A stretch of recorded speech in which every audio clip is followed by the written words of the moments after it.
In today's video, I'm going to teach you how to set baseline for a task or entire project in Microsoft Project. A baseline is simply a snapshot of your plan at a specific moment in time.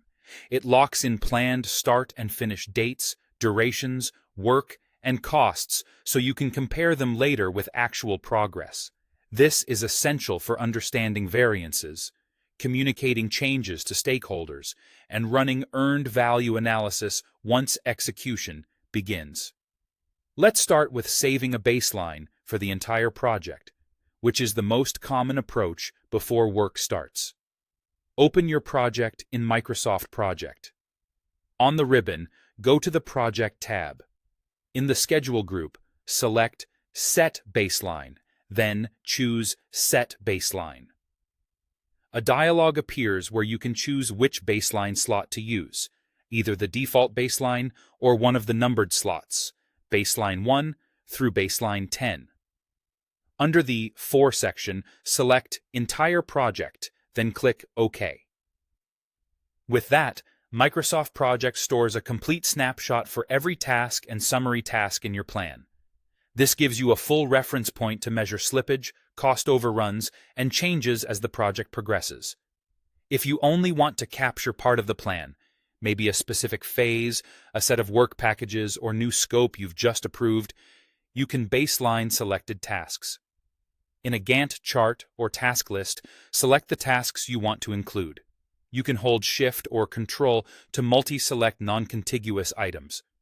Go back to Project, choose Set Baseline, then Set Baseline. Pick the baseline number you want to use. Under 4, choose Selected Tasks. You'll see optional roll-up settings.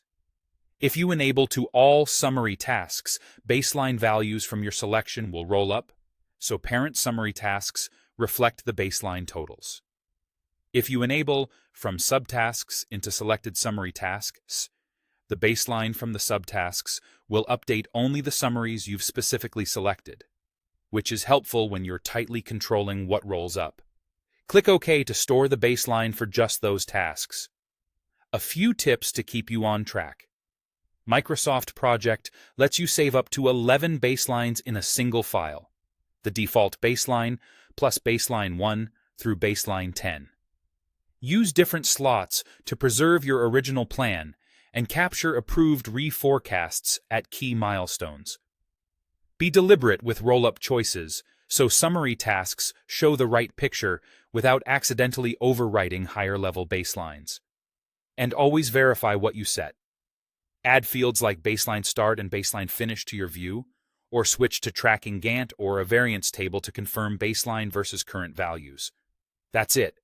Now you can baseline your entire project or just the parts that matter and confidently track performance against plan.